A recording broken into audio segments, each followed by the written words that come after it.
Where are we? Give me a sec.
Hey guys, it's Warriors NRL Fanatics. Welcome back to the YouTube channel. And tonight I've got two very special guests joining me from the Couch Warriors. They're called Couch Warriors podcast. And I've got Richard there, and I've got John as well. And these two lads do another very good podcast out there. There's so many Warriors podcasts, YouTube content creators out there, but these guys do a great job as well. You can find them on Couch Warriors, I believe it's Couch Warriors podcast. So hello to Richard, hello to John. Good to have you guys on. And unfortunately, we're here to talk about a loss, which is a real shame. It would be great to have you guys come on and talk about a win over the Broncos last week, but it wasn't to be. So we've got Richard. How are you going, Richard? Hope you're doing well. And hello, how are you going, John? Hope you're doing well as yourself. Yeah, mate. All good here. All good here. Good. Thanks for having us on. Yeah, we are the Catch Warriors. We're originally the Catch Coaches, but there was a bit of confusion with the name. There's about 100 Catch Coaches podcasts, all sorts of NFL fantasy and all sorts of that. So we thought we'd make it a bit more specific about what we're doing. And yeah, we like to sit on the couch. We like to watch the Warriors. That's our story. And we've got a weekly potty. You can find us on the channels. But yeah, thanks for having us on, man. Looking forward to. Well, I don't know how to say looking forward to it, but it'll be good to chat some Warriors with the boys, you know. Yeah. So me and Richard, basically, we used to work with each other in comms. We do media and comms stuff, and it was just by chance that we both were Warriors fanatics, and yeah, so we just decided to get this going just for a bit of fun. We didn't realize there were so many Warriors content creators out there, but it's been fun. This is just our second season now, so we just still getting into it. So yeah, man, thanks for having us on. Yeah, no worries, and thanks for accepting the offer to come on. And it's always good to have different fans' perspectives on the team. And we're just fans that love the game so much. We support the team through and through, and it's always good to have you guys on. And yeah, just hello to everyone in the chat. Just popping into the chat to say hello to people in the chat. Yeah, we've got P Flitz, kia ora guys. We've got Rich as well. How you going, Rich? And we got Jacko as well in the chat. So good to see all you guys here. Guys, don't forget to like the live stream as well. Do all the following, it all helps. Share the stream, share the video, subscribe, and go and check out Richard and John's podcast called Couch Warriors. That's on, I think it's all on the Apple Podcast, Spotify's, all the podcasting platforms. So that's where you'll be able to find their work as well. So yeah, make sure you go and check out their content as well, their podcast and their stuff as well. So it's good to see everyone in the chat. But yeah, we're here to review the game, talk about the game, give our thoughts. But just on the before getting into the game, I just want to chat about the experience at Suncorp Stadium. It was a great experience going up there. Third time this season the Warriors have played at Suncorp. Also the pre-game event at the Lord Alfred Hotel up there in the Kingston Street there, and that was great atmosphere. It was great vibes. Big shout out to Richie Morgan, Warrior Nation, and all the fans there who turned out to that event. It was incredible, and it's always good to see the boys get so much support. We always get a lot of support here in Australia, especially in Queensland as well, Southwest Queensland and Brisbane. So big event there. It's good to see all the fans and also the march towards to the stadium as well. That was bloody brilliant as well. So yeah, awesome, massive event. It's been every year the Warriors play at Suncorp Stadium all around Brisbane.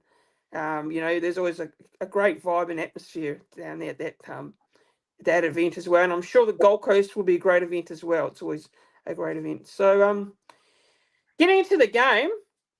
So I don't know how you guys felt about going into it, because it was obviously we came off that loss against Penrith the previous week, against the Penrith side that was undermanned, under strength, and they came to our home and they beat us. And then going into the game against Broncos, obviously I felt reasonably confident, but Brisbane were coming in some great form leading into the game. So Richard, how did you feel about that? Like, did you feel 100% confident, or you were quite nervous? How did you have it? What was your feelings? Like, did you have mixed feelings about going into it, like this game? Yeah, I think I was pretty confident. I'd say I was about a 80%.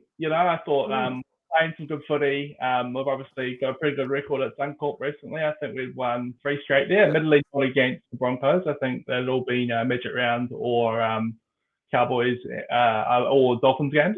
But yeah, I mean, I thought we hadn't lost 2 games in a row all season. And the games that we had lost, we'd backed up all 3 of those games with really or 4 or 3 of the 4 with good performances. So I was confident, but when you drop the ball, what was it, about a minute into the game, when Corey dropped the ball. I don't know about you guys, but I had a bit of a feeling of, we've been here before in previous seasons, and sort of that continued throughout that first half. But kudos to that Broncos team. I think they're a sort of team that if you could get one or the other team, but I think we definitely saw the better of the Broncos team on the day, and it sort of all went sort of downhill from that first minute or two, didn't it? Yep. And John, what did you think of it? What did you think about, like, just the start? I know you mentioned that the Broncos, obviously we gave them that first run of possession with a mistake from Murata Niokoro. And I was just watching the game back today, and there's a lot of big moments throughout this game that were pretty critical. With a few mistakes. Our discipline wasn't great at the start of this game. I think it was quite a few run of penalties and 6 agains, and obviously the boys just really struggling. And I think the Broncos' defence physically, matching it early on in this game. You can see with that error to Niokoro. So, what were your thoughts on the, that first possession that we dropped the ball with Niokoro, and then Broncos had that opportunity. So, what were your thoughts there, John, on that on the beginning of the game there? Yeah, I mean, it's obviously real. It kind of set the tone, didn't it? As soon as you drop the ball, you kind of get a bit of a weird feeling, like Richard was saying just before, and it kind of set that tone for the first half. Things just didn't go right, in any area. Like you said, ill discipline. So there was a lot of ill discipline. I have to be honest, there was a lot of ill discipline from our players. But at the same time, the officiating wasn't the greatest either. There were some really bizarre calls going their way, and they had like a big chunk of the possession. And when you give them the chunk of possession, you can't give a team like Broncos that much possession to go all the way up the field. And I thought we did pretty well to hold them out, to be honest, because they had so much possession. But when you have that much possession as well, fatigue comes into the game really quickly. And I think the boys did a good job considering how fatigued they were. You could see it. And it was just a hard watch and frustrating watch on all those fronts. Ill discipline. The Broncos having all the ball, the 50-50 calls going their way as well. It's just and the handling errors as well, just the basic handling errors, etc. It was just a hard watch all around, especially that first half. Yeah, and the Broncos, like I said, the first try came through Tony Staggs, and he was the first try on the board, and it came off a kick from Adam Reynolds. And I talked about, I think last week in my preview, when I did a video preview on the channel, I talked about Reynolds being quite critical to important to the Broncos, and Warriors need to shut him down because if he has a good kicking game, that's a real danger sign for the Warriors especially. So I think Katoni Staggs, scores that first try, makes it 4-0. Reynolds converts it 6-0. Very very strong start by the Broncos. Physically, defensively very strong. They didn't give the Warriors any real opportunities early on. And yeah, I think just based off that, I think that the defensive side of things, Broncos just like up in the Warriors' faces, and the Warriors weren't able to get a lot of early momentum. And just going into the chat, so Jacko's just pointing out here with a comment. So lost the ruck and made a few basic errors and trouble, especially against a good attacking side. Yeah, and you can't really do that against a very potent Brisbane side, especially when you got the likes of Walsh, Staggs, Reynolds, Mam. They've got a very good side. So what are you guys' thoughts there on the comment there made by Jacko there? Yeah, I was gonna say, John sort of alluded to it there, but yeah, there's too much strike there. I mean, we were struggling to get when we had the ball, we were struggling to get over the 30-meter line on attack, and we were on the back foot from the start, and it sort of really showed in that first half. It was 18-0 at half time. We're probably lucky it was 18-0. It could have been 30-0 pretty easily, I think. And it was. At one point it was looking like it was going to be 12-0 at half time, and I would have been over the moon with that. I think we had a few calls go against us. It's safe to say Adam G wasn't exactly my number one man on Saturday night, that's for sure. But yeah, I mean, we were just sort of played off the park in that first half, and when you're sort of struggling that much around the ruck, it just makes it really, really, really, really hard there. Yeah, definitely. I was thinking the same thing. Like as I mentioned just before, you get that much position, things are going to happen, and that's why I was like, give credit to the boys for holding them out as much as they did. But giving that much position to a team like the Broncos, it's not going to go well. It's not going to go well. So yeah, that's the thing. Basic errors, as the comment mentioned, the basic errors, giving them the ball back, and it's just just too much defending on our part, and that just you just mean again fatigue. Fatigue comes into it, and yeah. So again, I'm repeating myself here, but I'm saying good job on the boys for defending the way they did. But we needed the ball. I think by the end of that first half, we only had completed 9 or 10 sets. Yeah, exactly. We had hardly any ball. All the position was in the Broncos' hands. So they had the opportunities. They had more opportunities, and despite the fact that we were able to hold them out a bit, they took a lot of them as well. So yeah. Unfortunately, that's what happened. Yeah, and you can see the Broncos just, I think, easily making meters down the other end. I think, they were making meters at will. It was the Warriors weren't really able to contain it, and Payne Haas and Carrigan were looking very strong early on. They were giving them a lot of momentum on the field as well with their runs, with the meters they made. So, those are the two you don't want to be giving a lot of momentum in a game like this. And completion rate, talk about completion rate. 57, I think it was 57% on 20 minutes remaining. Not that's not what you want to be doing. Here's the Broncos, especially in 4 from 7 completion rates. I think there was 10 only 9 sets we've had on the Broncos line, I think. The Broncos, getting up to that 12-0 lead, look, they're probably just looking at it, very dominant. I just felt like they were very dominant to continue to deserve to lead by that much. I think maybe probably could have had a few more points as well. But 12-0 with 15 minutes to go until half time is, my feeling was, I hope they don't score any more points before the break, when we couldn't afford to let them go out to a 26-0 lead or something like that. And I think with 6 minutes remaining, we got our first try. I think got our first try on the board, and it was Chanel Harris-Tavita scoring, which it looked like it was scored, but the bunk overrules it. And it's no try. So What were your thoughts on? What are your thoughts there? Like, it looked like we were starting to get a little bit of ball at the back end there, or sort of at the back end, close to the back end of the half. But then, obviously, then they scored before the break again. So, what were your thoughts there? I'll ask John this one. What are your thoughts here on that? You felt like with possession, we probably didn't really. Maybe didn't really threaten a lot. There was a couple of good moments with Metcalf, a few good moments there. But what were your thoughts there on that? The Warriors' attack throughout this game. Well, it looked a bit clunky to me at the start. Yeah.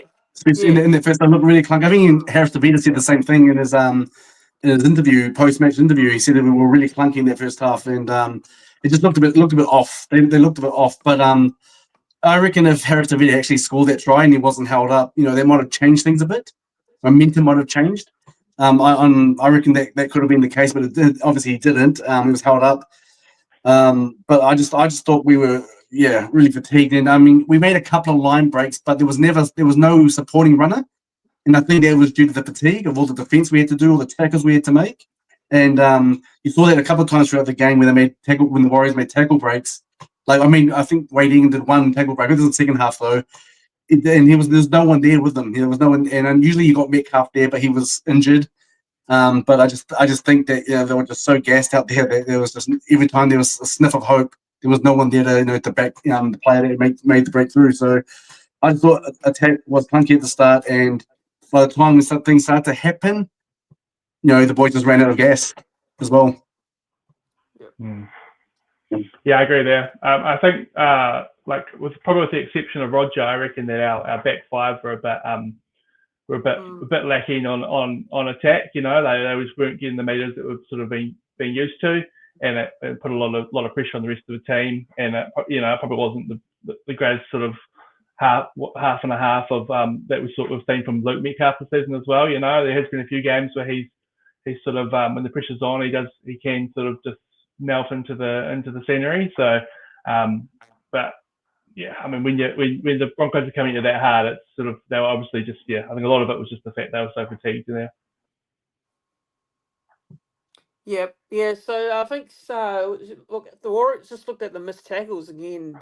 It continuously climbed up. The Warriors missing 20 tackles and the Broncos missing 6 at the back end of that half. So you can tell that the Warriors defense was, for me, it was probably, look, it wasn't the greatest throughout the whole first half. Had a few moments there, I think saw on Rocco Berry and Ed Cossey as well, especially, a couple of moments there where the Broncos, were looking to expose. Cossey, unfortunately, didn't.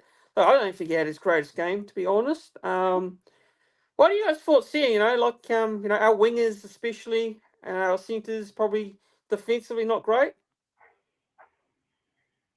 Yeah, I think so. Like I sort of mentioned before, I think we lacked a lot on the outside backs there. Cossey sort of he jammed in once or twice, put a bit of trouble on. Berry, yes, we still haven't seen the best of him.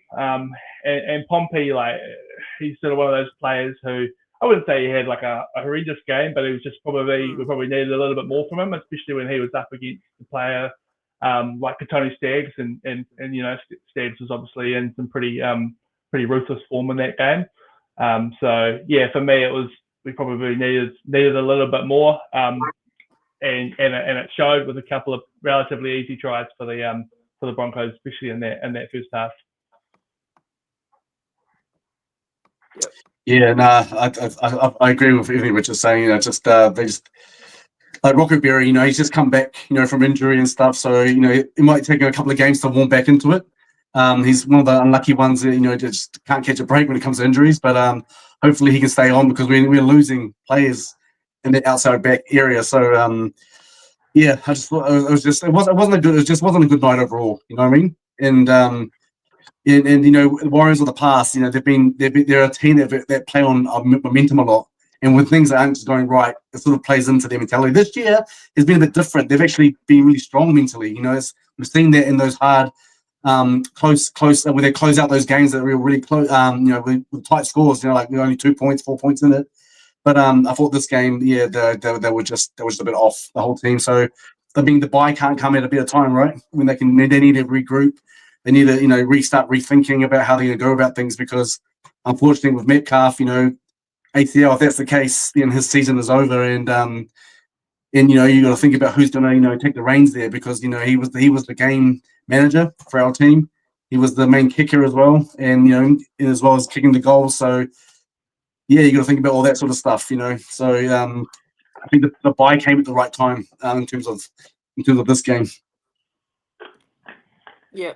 So just going through the rest of the game here, but just So halftime was 18-0, of course. The Broncos getting that, that try again on halftime. Shibasaki goes over.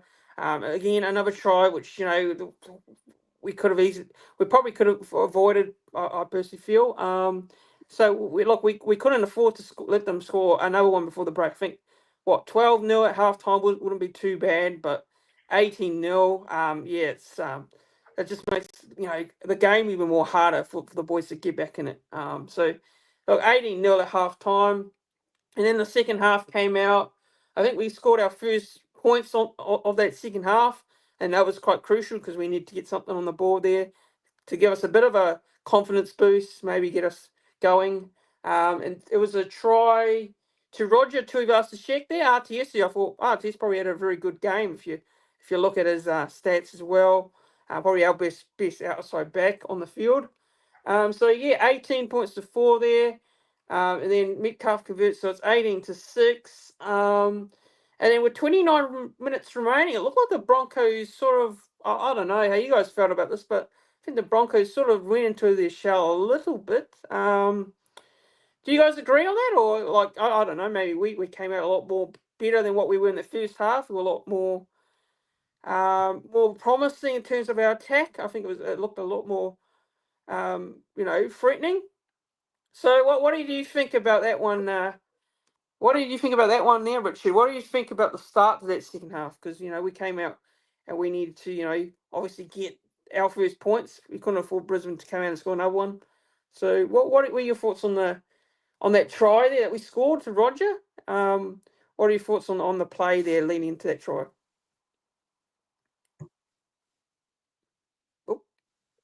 Well, I'll take. Can you ask the question again, mate? You ask the question again. Oh yeah. So I was asking what were your thoughts on the start of the first half? When we got our first try on the board there to Roger, because it was an important try there to get us on the board. Well, I mean, in my opinion, it came at the right time, because if there was any kind of comeback we were going to stage, we had to score first.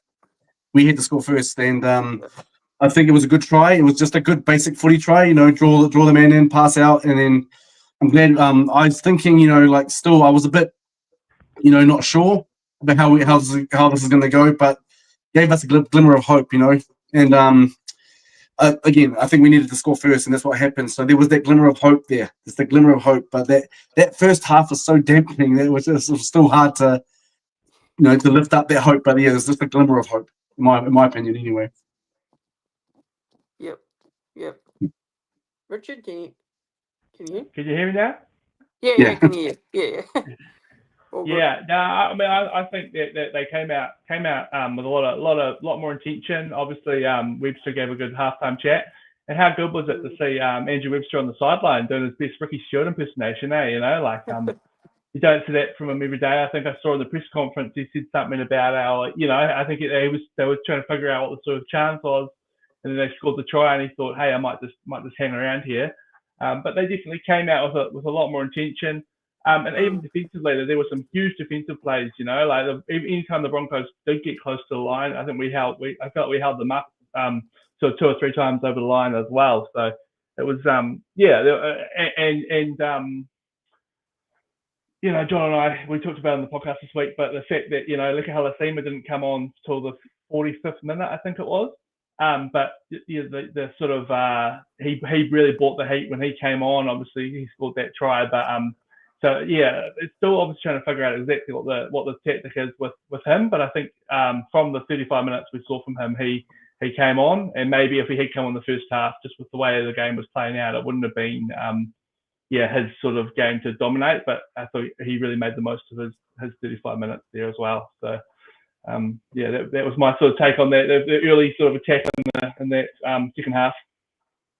Yeah, and just actually reading the comments, Tahi Bros, just a mod in the chat. So how going, Tahi? Saying here we're really missing the impact of a Barney. To me, Fish is still not 100% fit. Yeah, what are your boys' thoughts on that comment there? What are your thoughts on Fish and how he's going? Yeah, obviously we know that Barney's a big loss to the side. You know what he brings to the table. So yeah, what are your thoughts on that?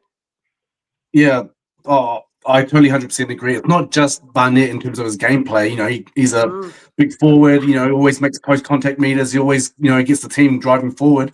But I think it's his mentality and his ability to talk to the players on the field as well.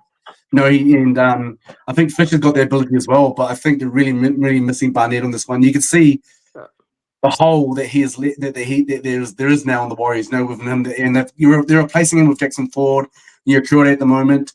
And they're good players, but they're not of that level of Barnett, and because Barnett offers not just the gameplay, he offers the leadership and the mentality side of things. So definitely agree there. And Fish, we also know that he offers that mentality thing as well. People respect him, he's a hard man, but I don't think he's at his best at the moment. I'm not saying he's playing extremely bad or anything. I just don't think we're seeing him at his best at the moment. Yeah, so I have to agree on that comment. That I don't know if he's carrying a niggle or anything like that. But he's not as barnstorming best at the moment that we've seen, that we know him of. Yeah, I don't know if that's the sort of player he is a lot of the time. Like I think a lot of the influence that he's brought to the club is his sort of off field stuff and all that. I thought he had a pretty good game. I thought he was probably our best forward on the weekend. He had 38 tackles, 14 runs, 125 meters. I think he led the running meters for the forwards at least.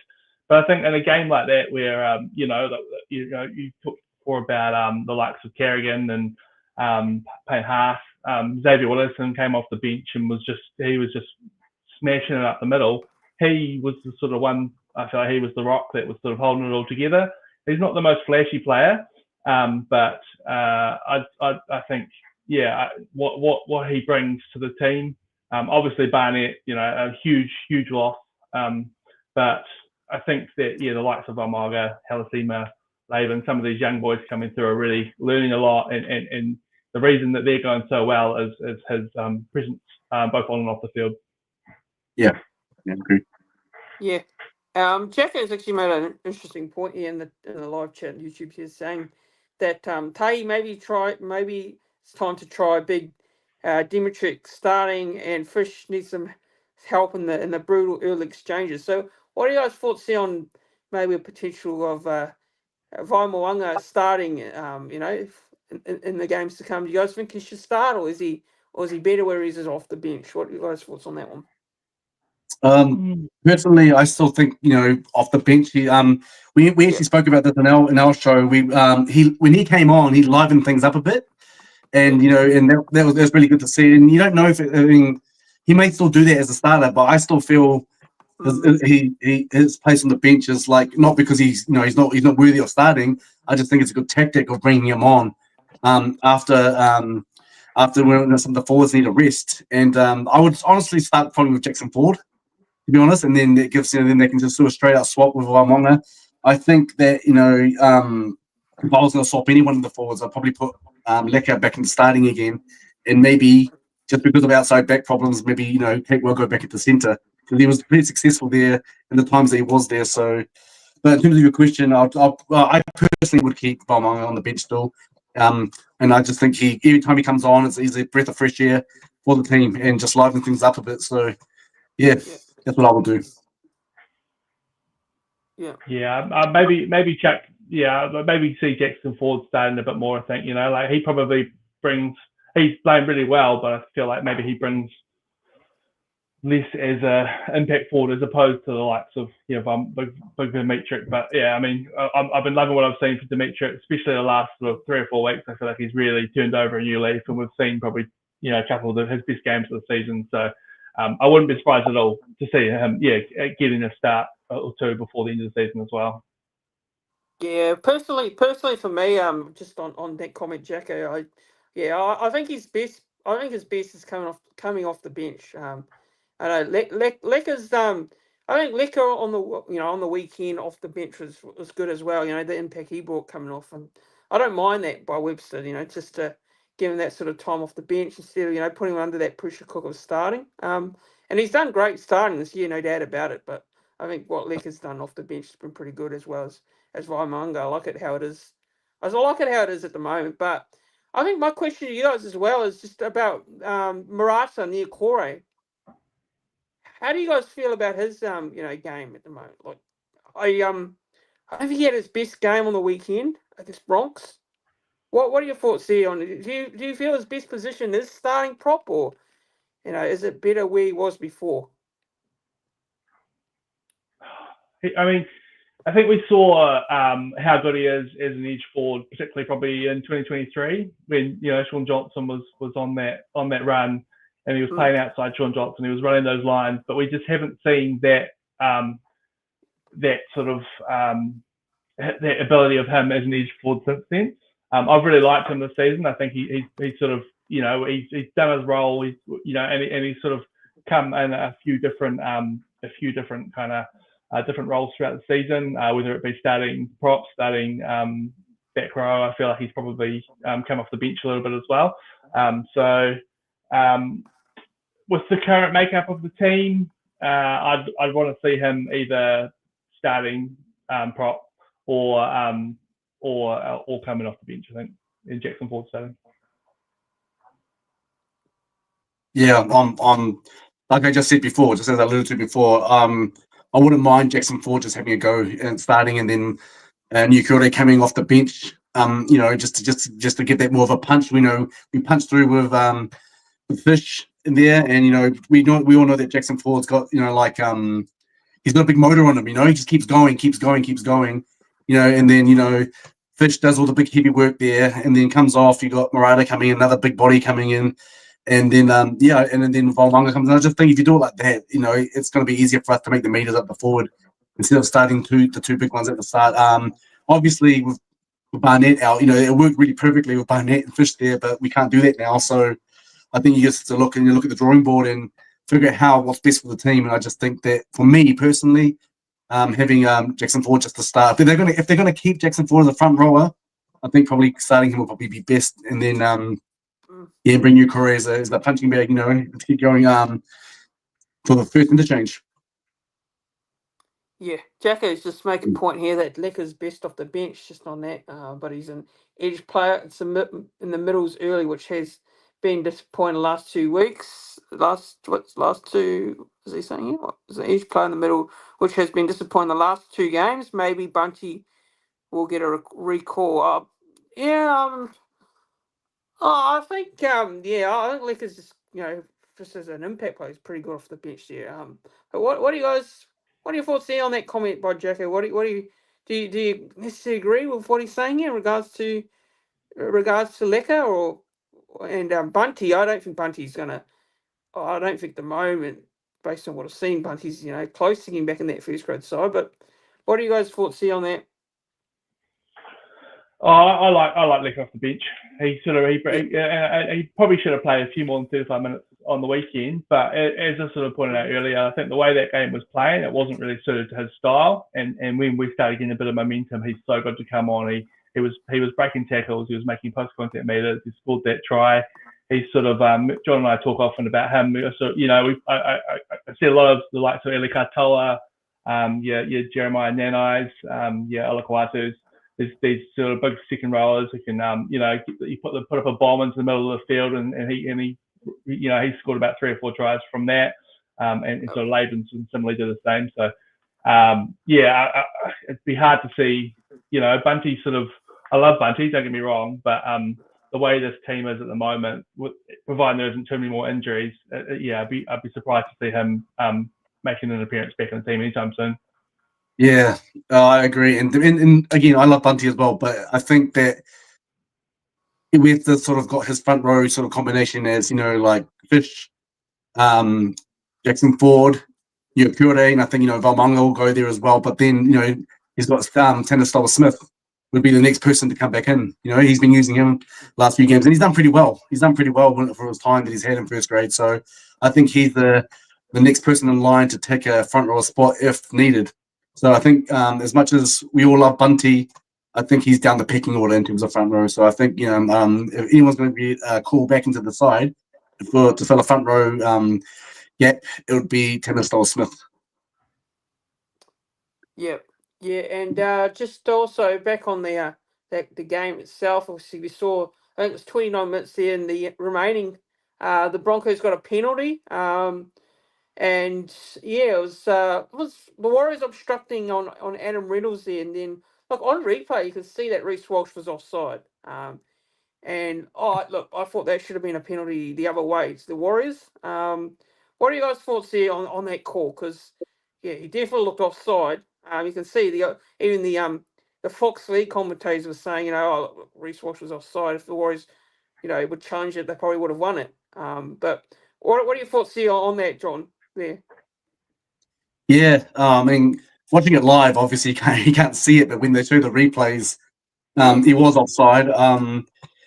It's a hard one because with the bunker as well, they tend to look at things with an eagle eye and stuff. So I was surprised that wasn't pulled up first, things like that. But yeah, it's a hard one, and it's one of the things that happened on the night where Webster actually blew up about it. You don't really see Andrew Webster get frustrated in front of the camera, on his post-match press conferences. But you could see the frustration that he was having, with some of these calls, and too right as well. I just thought the officiating was pretty bad on the night. We were saying before in our show, we were saying, what are the linesmen? What are they there for? What are the touch judges there for? I mean, are they there just to hold their flags up, when there's a conversion? Because sometimes, for that sort of stuff, where they're in line with the play, how can they not see this? They're trained to look at this sort of stuff. And even if there's a little glimpse of it, they should just be, looking at that sort of stuff. But yeah, I can understand Andrew Webster's frustration. Yeah, from memory, it put it out to an 8-point game, didn't it? So, am I right in saying that? They go from 18 to 20. So just sort of, mentally would have made it a lot harder for the Warriors there, knowing that they would have to score twice. But yeah, I mean, we've all got eyes, I mean, you said that you couldn't see it live, John. I thought I could see it straight away. I was just like, he's offside, and then the commentators said the same, and I mean, the touch he was there. Frustrating, but you can't dwell on that too much. And I'm sure that we'll get a half-assed apology from the Warriors. Will get a half-assed apology from Graham Ansley, whenever they do the bloody review. I'm sure. Yeah, and obviously just watching the replay back today because I was at the game live, so sort of different perspectives. So I had to go back and watch the game live, watch the replay there. So yeah, I was just looking at that, and yeah, I thought it was offside by Walsh there, but anyways, they got the penalty goals 20-6, and then obviously we need to be the next to score yet again, and it's Leka Halasima. It was a great kick there by Harris Savita.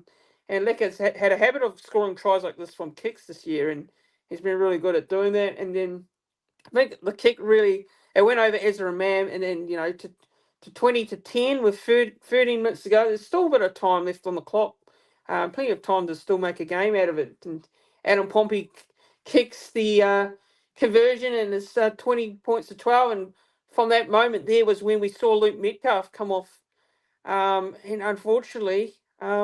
It didn't look great at all. So, how did you guys feel when you saw Luke come off? I was heartbroken. I was gutted, man. I just was hoping it was nothing serious. But it didn't look good. It didn't look good when I was watching on ground and then watching it on the replay. So, yeah, how did you guys feel about? Were you very concerned, worried? Because all Warriors fans would be concerned about what happened with when they saw Luke Metcalf, coming off the field. Yeah. You want to take this, Richard? You want to go first? You go, bro. Yep. Right. No. I think heartbreaking is actually the right word. That's the word that we use in our recording and in videos that we did post game. Is just real heartbreaking because he's gone through that sort of barrage of injuries and stuff, and 2025 was looking like his year, especially the way he was going, topping the LMs as well and things like that. He was just doing really well, taking up the number 7 mantle. And at the time when it happened, I thought it was just he got winded, from the attack on the ribs. I didn't realize until they showed the replays that his foot got stuck in the ground, and that's when the foot that's when the knee sort of twisted a bit and stuff. And then when they took him off, straight away just memories of just short memories of Barnett. What happened to Barnett?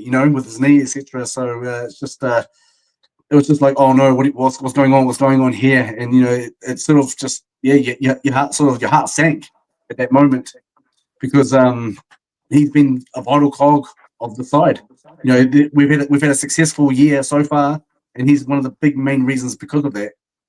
And very real heartbreaking, not just because of that reason, but for him in general, because that's just unlucky. Just can't catch a break when it comes to injuries. So yeah. Yeah, took the words out of my mouth.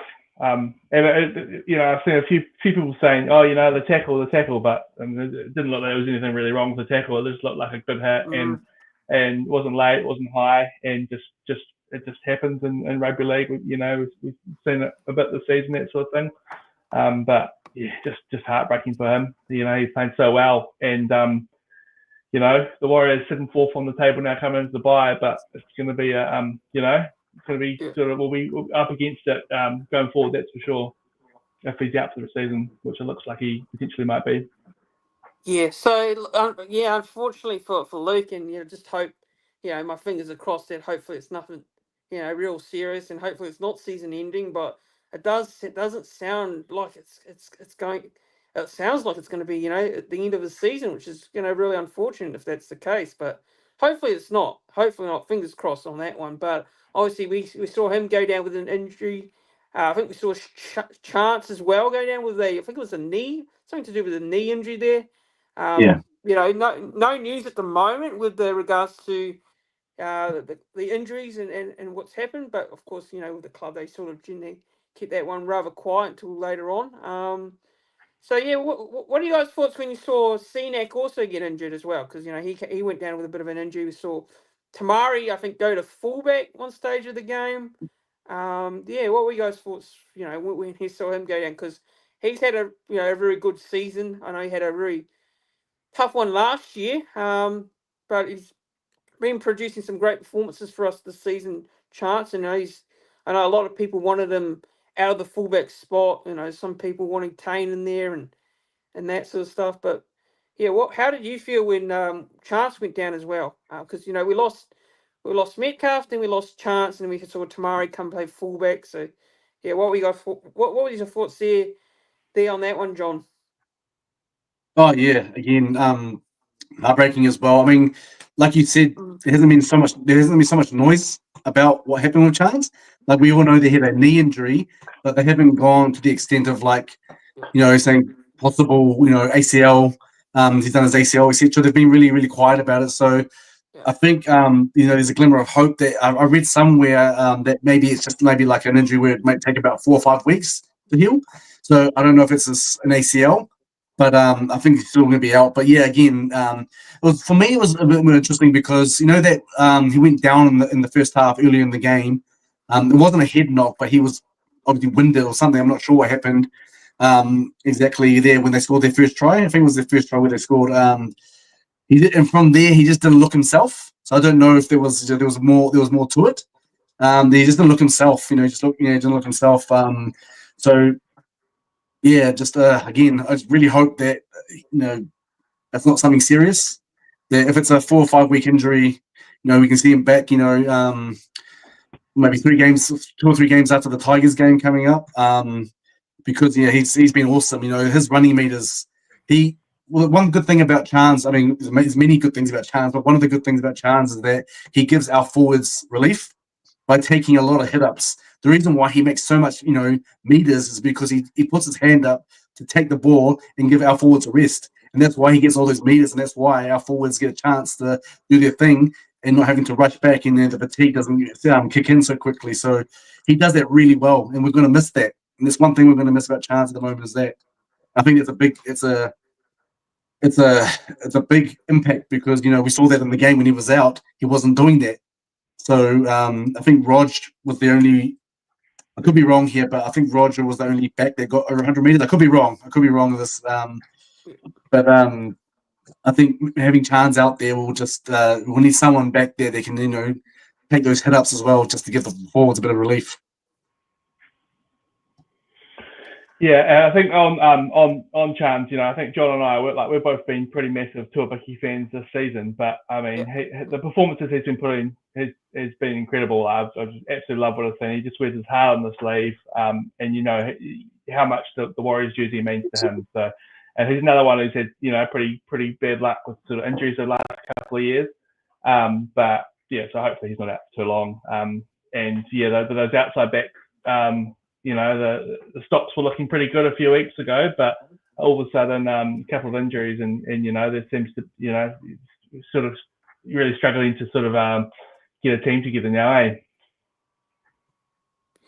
Yeah, that's right. Yeah, and of course, look, it's obviously a big blow, and Chances, been very good for us this season, and he's every sort of week he's really putting a lot of work out there on the field, and he's going to be a big blow for the side, and I know we've got Tane as well, and Tane can do a good job there, but still, Chances obviously we know the most experienced player, in terms of a fullback out there. Of course Rogers played there, for us as well, but like having him out, it's going to be a bit of a blow there, moving forward. So yeah, I know we had another opportunity to score as well, and then Costi, knocked the ball on. Oh, he didn't. Well, the pass was a good pass there, I believe, from Tamari Martin. Tamari Martin to obviously play a lot of minutes. And then Costi, unfortunately, just didn't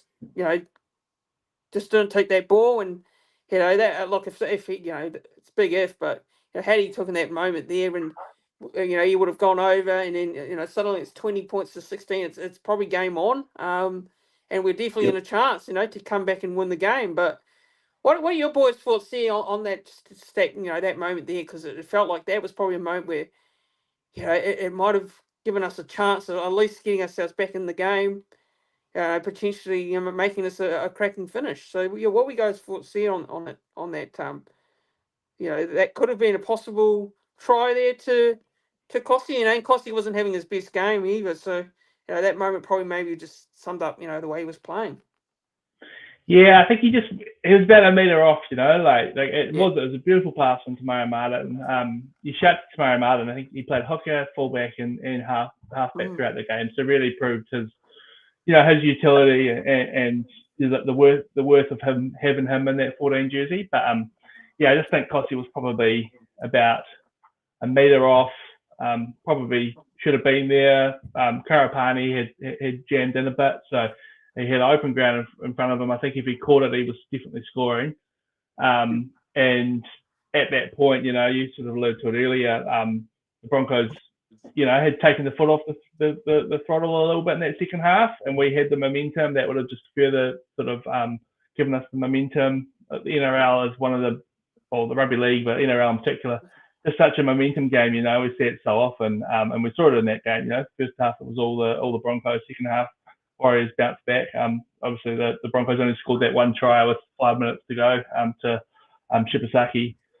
So yeah, I mean it is one of those what if situations, but I do feel like if that ball had gone to hand, we could have definitely would have had a game on our hands. And the fact we were doing that with missing two of your spine is kudos to the Warriors. It gives me a little bit of faith that even if these guys are out for a while, we might be able to rustle up a team that can still create those opportunities and has the faith, as the Warriors faithful do say. Yeah, I when that moment happened and he dropped the ball, I remember just jumping out of my seat and just yelling, not at Cossie, but just in like frustration.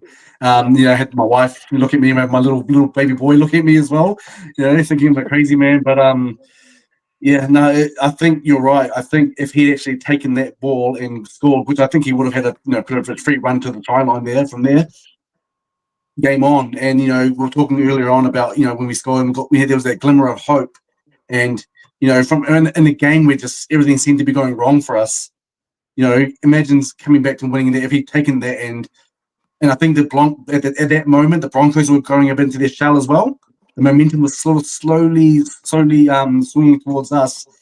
And if we had scored there, I just think the boys would have lifted. I reckon they would have lifted big time in that moment. And so unfortunate we didn't score that one, but yeah, that's how I reacted. I just honestly it was just frustration, just bloody frustration, and it just summed up the whole night. Summed up what was going on, the whole night. So look, we had an off game, but we'll come back.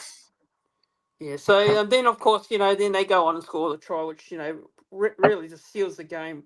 And then it goes to 24-12, and of course the kickers, Reynolds kicks it, and it's 26-12, and then that's it, full time. The Broncos, well, they get their third straight win in a row there.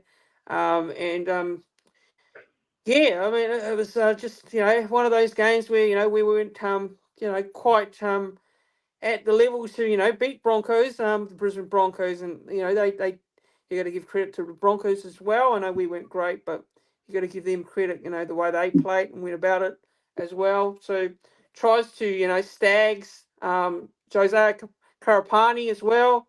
Jermaine Sabasaki scored 2 tries. We scored 2 tries with RTS Roger and Leka Halasima.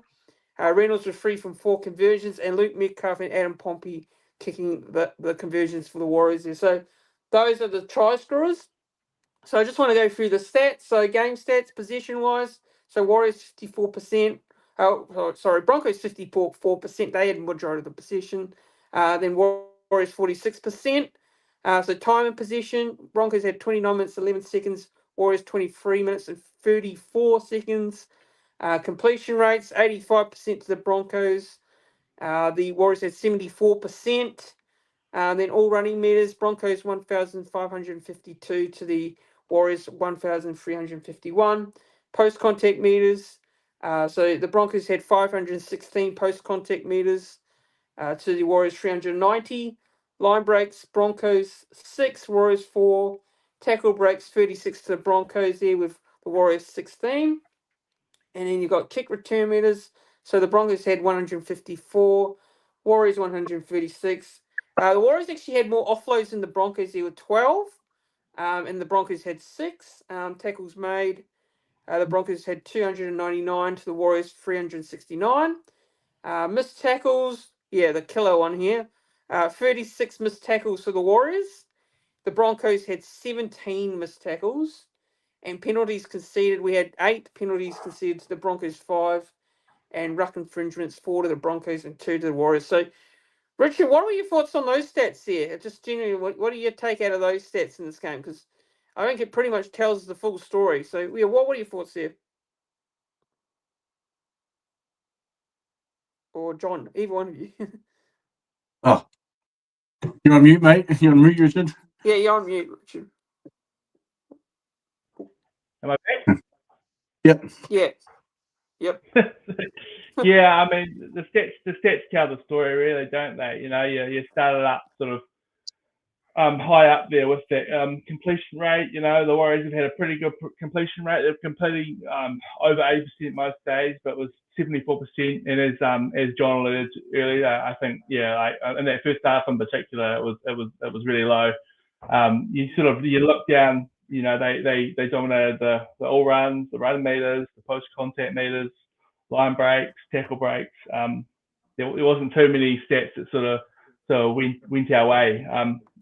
Interesting, we had 12 offloads to 6, which is quite surprising. When you got the likes of Payne Haas and Paddy Carrigan, they normally like offloading that. So the fact that we were able to sort of dominate them on the offload front is good times, and it's always we love to see a Warriors team that offloading the ball. It's sort of what we've all grown up on. But yeah, I think on the whole, we just didn't have enough ball, obviously.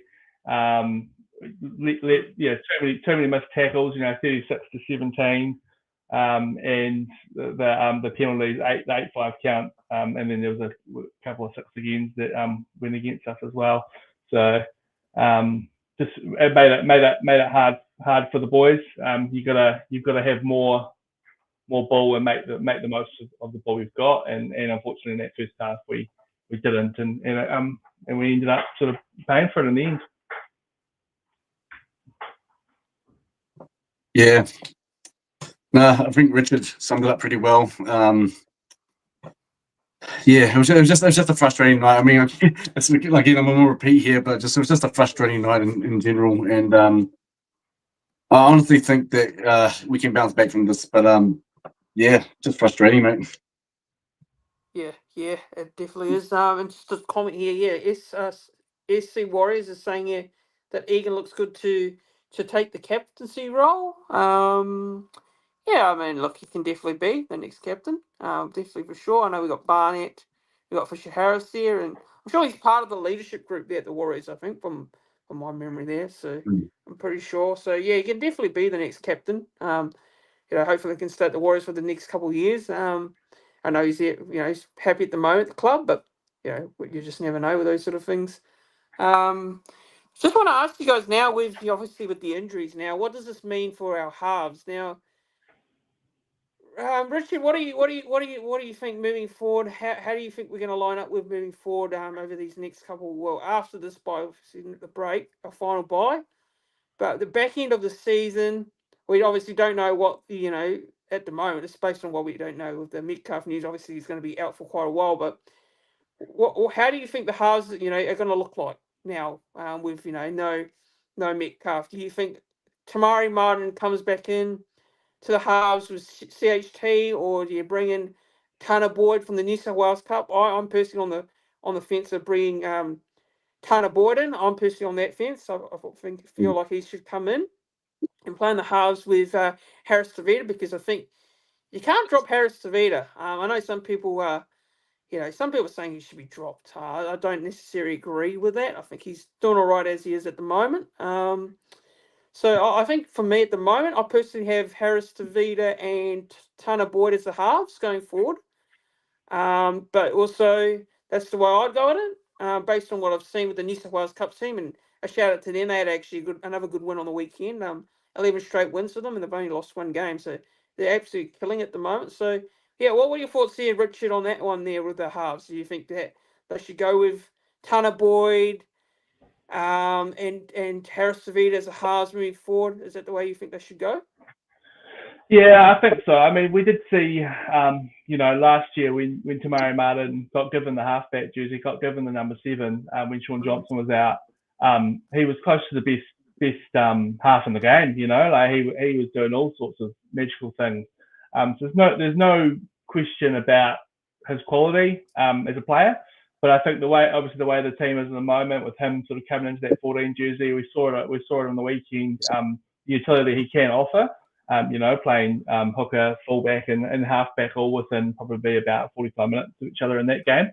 So I think from what we've seen from Tanner Boyd in the New South Wales Cup, he's playing some really good footy. 13 games, he's forced 5 dropouts, he's got 16 try assists, 10 line break assists, and he's kicking at about 80% off the tee as well. And importantly, he can kick a field goal, and it's something which the Warriors have historically in the last 2 or 3 seasons when Shaun Johnson hasn't been playing. We've had so many games where it's been close, but we haven't been able to get that, land that killer blow with a field goal. Tanner Boyd, he's got a field goal in him. I remember a game at Mount Smart, I think it was in 2022, when we returned. We had those 4 games towards the end of the season. I went up to a couple of them, and we played the Titans, and we were up by about 10 points with 5 minutes to go. And the Titans scored 2 late tries, went to Golden Point, and Tanner Boyd was the one who kicked the field goal against the Warriors at Mount Smart. So he knows how to kick a field goal at Mount Smart. And so, I think that makes the most sense. But similarly, if it was Tamari Martin there, I would understand and I'd be happy for him because he's a great player and he deserves to be in that team as well. Yeah, I honestly think it's be Tanner Boyd just because of the like for like sort of skills that he has with Metcalf. For example, we all know that he's on the day he manages the game. He does it really well. He knows how to manage the game. He's got a superior kicking game as well. He's got a long kicking game. He's got a great boot on him. Also, he's an attacking runner as well. He's an attacking half as well. So I think he's more of like a like for like for Metcalf. Again, I'm with Richard with Tamani Martin. I think he's great. I think he's brilliant as well. I just think Tanner Boyd just offers a bit more, especially with the boot. And I think that's the way they'll go because you need someone with a boot. I mean, Harris DeVita, he hasn't got the same kicking game as Metcalf or Tanner Boyd. And we spoke about this earlier as well. With Harris DeVita, should he stay in or not? And I think he deserves a spot. But I wouldn't mind seeing Tamani Martin at 6. But I've seen Tamani Martin at 6 before, and he didn't do so well at 6 compared to halfback. But it could be different. And the only reason why I say that, I'm not saying that Harris DeVita doesn't deserve a spot in the side. I just think that if you hit him as 14, he can cover hooker, he can cover the halves, and he can cover a forward spot as well. He can cover a forward spot as well. He's kind of big enough to be able to hold a spot there, maybe at lock or something. But I would like to see that, but I'm pretty sure that's not what's going to happen. So I think it'll be, realistically, I think it's going to be Tanner Boyd and Harris DeVita pairing up together in the next game. Yeah, I think like I said, I feel like it's it should be it should be Tanner Boyd and CHT. This way I think it should be moving forward. And Tahi's also asking a question in regards to Tane Tuapiki or RTS to take fullback. Well, look, for me, probably it's got to be Tane. But what do you guys, John? What do you think? Yeah, I would. He'd be the next, man to come in off the ranks. So I think we know what he can do. I would still like to see him. Even if Chance was still there, I'd still like to see him at wing. To be honest, still on the wing. I think he was playing well when he was there. I didn't think he didn't deserve to be taken off the side. I know that DW, he's a renowned winger and stuff, but I just think Tuapiki was doing well enough to stay to warrant his selection in the side. So, but I think he'll go straight to fullback, and if we get another injury, which is tending to happen at the moment, Roger can go to fullback where and etc. Or so we've got players that can cover it. Tamani Martin can go to fullback as well. So I just think that they'll keep Tuapiki at fullback and they'll use Tamani Martin as a utility. They'll keep him at utility. Yeah, I think RTS offers more as a wing, as opposed to Tuapiki being on the wing. I don't mind seeing Tuapiki on the wing, but I think RTS was saying him coming out of centre from last year, going out to the wing. He's been fantastic. Tuapiki, he does the job every time he gets a shot. I'm with Tuapiki there. And then but it was great to see Rog have a go there. He had that beautiful try saver on Karapani, I think it was, which kept us in the game. So it's good to know we've got that as a backup at least. Yeah, we'll just take a couple more of these comments, and I'll just ask you guys one more question before we wrap it up. So, SC Warriors just asking a question here. Should we make a play to recruit David Fifita? What are you guys' thoughts there on that one? He's a good player, but he's not the right fit for the Warriors. Yeah, there are always players that are going to be they're amazing players, but sometimes they just don't fit in. I agree with Richard here. I don't know if he would fit into the Warriors camp. And I mean, I've been hearing stories about Fifita, with attitude and stuff like that within the Titans. I don't know. Don't know him personally, obviously, and don't know what's going on. Just you hear rumors and stuff, but I think. Also, I think people forget that we've already recruited Gannon, from the Super League. Yeah. He's coming over next year as well. So we're pretty well stocked in the area, you know, sort of second row area. So no, I wouldn't go for Fafita. Plus, he would be asking for a big paycheck as well. He would be asking for a big paycheck as well. So that would deter me from wanting to go for Fafita. But yeah, no, I wouldn't go for Fafita. Yeah, I'm on that sort of. I'm on that too. Like I just feel like we've got our forward packs pretty well stacked at the moment. I think we've got plenty of depth coming through the juniors as well. So we've got some good young stars coming through, and of course right now. But nah, look, probably not. For me, in regards to I know outside, Tags just asked here. Should we sign Cobbo? What do you guys thoughts? Do you think Cobbo? Would you take him at the Warriors or Oh, like I know our Yeah, outside backs? We yeah, is he going to the Dolphins? he is. He's been signed with the Dolphins. he's already signed Yeah. with the Dolphins for 1 Yeah. year I think it is. So yeah, it's pretty much Oh, But I yeah, think we'd take him. yeah. I think we've lacked a really good centre for a very long time. So I wouldn't mind seeing him play for the Warriors at all. yeah, I'm with Richard on that one. Like, if he was available and he was keen, someone that can play wing. He's a former Origin player, and also he can play fullback if needed. So he can play a couple of positions. So I reckon he would be a good buy if he was available. And I mean, I think he's not. I think what happened at the Broncos, there wasn't. There was a few issues there, but he wasn't on a big money contract. So yeah, I think he wouldn't. I think we'd be able to recruit him. On not big dollars. I mean, I don't know how much you'd go for it though at the moment, but I just think that he'll be a good recruit.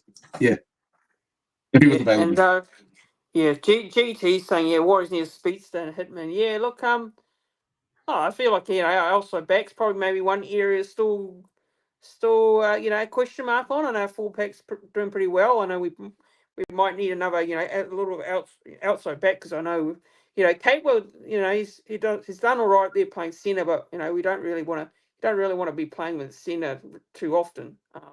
Despite doing a decent job there, but I don't know what if there was one area you guys maybe look at the club at the moment. Do you think it's the outside backs? Is that an area maybe the club needs to look at moving forward? Because I think we've got halves. Our forwards are all right. Our forwards are great. We've got great depth in the forward pack, but maybe it's the outside backs for me in that department. What do you guys think? Do you think that's right? Yeah, I'd agree with that. Especially, we haven't seen the best of Dallin this year. Fortunately, Roger's been playing really well. And then in the centres, like Pompey's been fine, but not outstanding. Rocco Berry's been injured a lot. Leotoa got injured as well. We've sort of seen what Leotoa's capable of, but we still haven't seen the best of those guys. And we start sort of lacking that real out and out speed. Like obviously, Chance isn't exactly he's not the fastest fullback, and he wouldn't claim to be.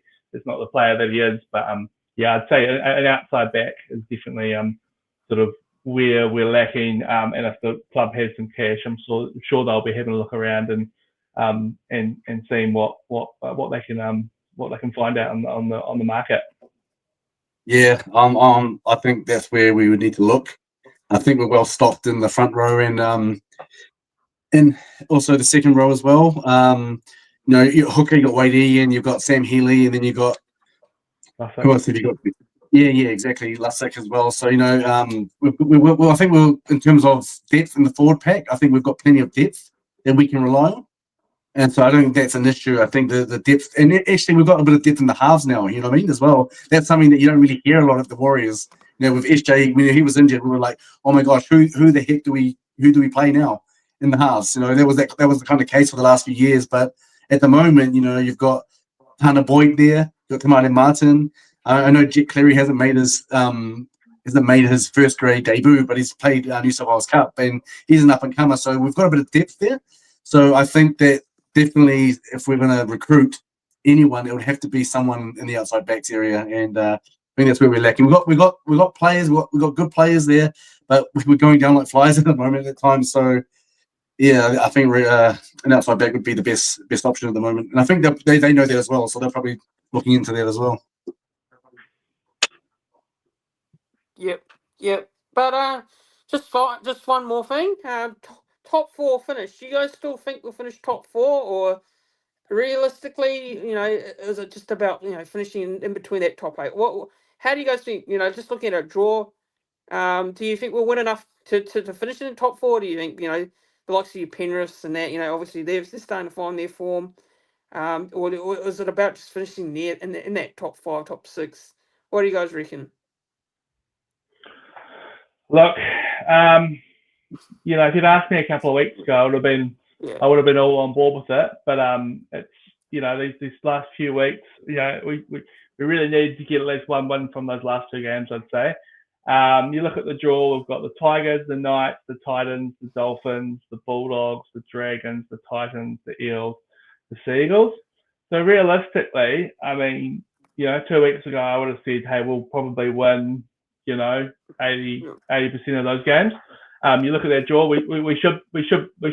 I was doubting myself, but now that I've looked at the draw, I'm going to stay true. We will still be 2 games ahead of the Broncos, who are on first.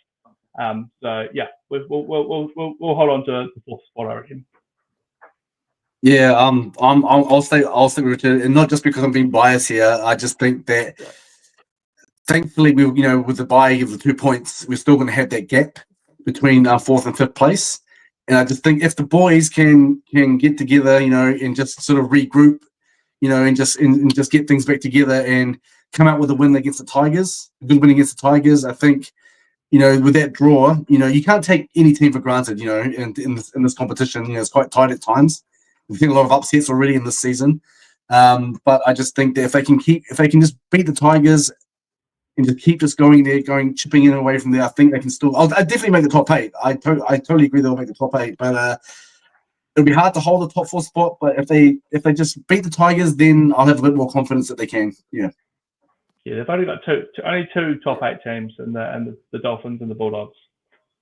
So yeah, I think those are the two challenging games. If you look at, of course, the Dolphins, that they're a real danger. Just look at the way they score points at will. I know we played them not long ago up here, and we only just got over the line against them.